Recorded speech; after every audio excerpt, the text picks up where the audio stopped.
Hi everyone and welcome. This is the Apostate Prophet. Did you know that Muhammad was the greatest human in history? You did not, right? That's because you're ignorant. There is a list made by a non-Muslim professor of the greatest humans of all time, or the best humans of all time, or the most amazing humans of all time. And number one on that list, made by this professor of greatest humans of all time, is, of course, the Holy Prophet Muhammad. Peace be upon him. In fact, he was so great and amazing that there was no number 2, no number 3, no number 4, no number 5, no number 6, no number 7, no number 8, no number 9. Number 2 to 9 were all blank, because no one and nothing could be compared to the most amazing Prophet Muhammad, the greatest human in history. Number 10 is Jesus. Of course, I'm a bit exaggerating, but it is very popular among online Muslims to mention a list that apparently says that Muhammad was the greatest humans of all time. You might have heard of... Let me put this here so it's clear that I don't believe in such nonsense. You might have heard of this weird list. I have come across it so often. I'm sick of it. They tell me things like, oh, if Muhammad was so bad, then how can he be named the greatest man of all time? Or, haha, you just hate Muhammad. But did you know this American professor said Muhammad was the greatest man of all time? See? You are just some bigot. First off, it is true. There is a list, a ranking of 100 people in history, prepared by an American professor, and Muhammad is indeed number 1 on that list. But let us fix something very important here. The list is not about the greatest or best humans in history. No one could make a list on something so subjective and then be taken seriously. The list is actually the most influential persons in history, prepared by Michael H. Hart. And I hate to break it to the happy Muslims, but most influential and the greatest are not the same thing. If an individual is influential, that merely means that this individual influenced people to act and think a certain way, and that is not necessarily a good thing. An influential person may influence a large number of people with something very evil and change history, and then therefore be known as one of the most influential people in the world. I don't have to go very far to get examples. The author of this list, known as The 100, a ranking of the most influential persons in history, lists Genghis Khan on number 29, Hitler on number 39, and Stalin on number 66. Genghis Khan is known for uniting the tribes of Northeast Asia and invading Asia and Europe in what is historically well known as the Mongol invasions. His Mongol empire became the largest contiguous empire in human history. And Genghis Khan didn't do this by being such a wonderful person who teaches to be decent. He did this by being an inspiring leader, but also by spreading fear across the world. Because it became known that his armies ruthlessly torture, kill and rape and burn and destroy everything they come across. Genghis Khan is widely hated in the regions he and his descendants conquered and burned down. Adolf Hitler is responsible for World War II and the Holocaust. We all know his name. He was an absolutist ruler, a dictator, and he killed a lot of Jews and other people. So he was basically the Muhammad of the Germans.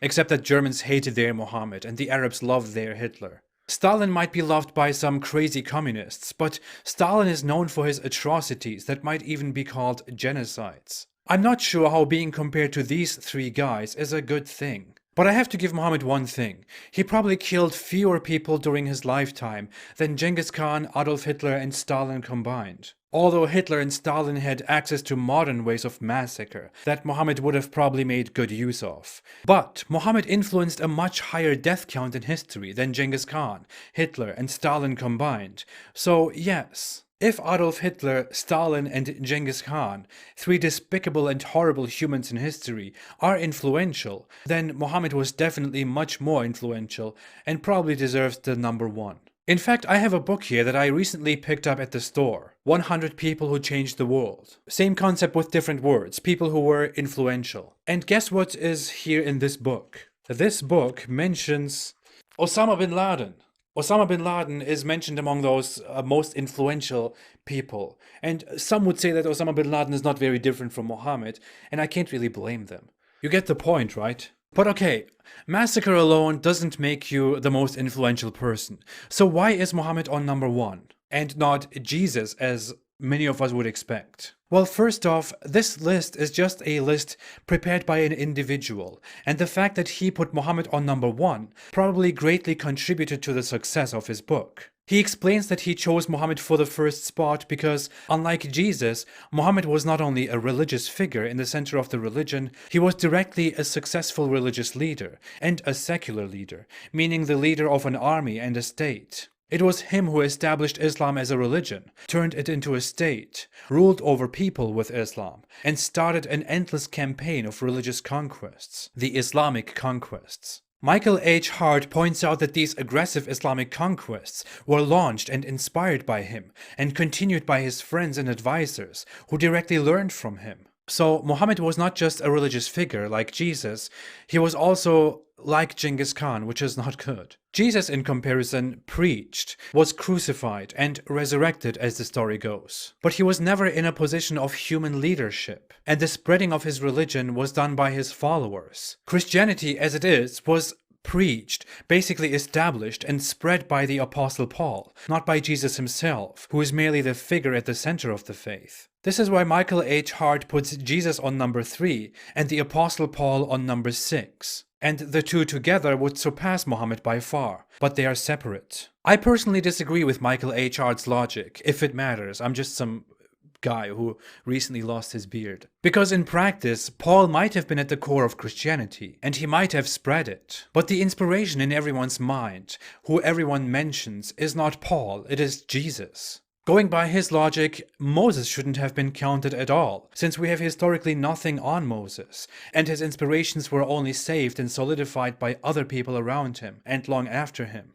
Also, Jesus is not only the central figure and teacher of the largest religion in the world, he is also well known in other cultures, and even part of the Islamic religion. Muhammad, in comparison, is only dear to Muslims, and understandably to no one else. So, not only does this list say nothing about whether Muhammad was good or bad, while the explanation in the actual book mentions that the Islamic conquerors were very aggressive and very fierce. And here is something else, for example, a data-driven ranking of the 100 most significant figures in history, featured by Time, and based on book mentions, Wikipedia, Google searches, and many other sources, shows that Jesus is the most significant, most mentioned figure in history. Then come Napoleon, Muhammad, and Shakespeare. Here is a different list from History Collection, where Muhammad is on number 6. What makes Michael H. Hart's list so special is nothing. What makes it so special is that he actually made such a list, which other people think you can't or shouldn't make. What makes it special is that Muhammad is on number 1, and that Muslims love looking for anything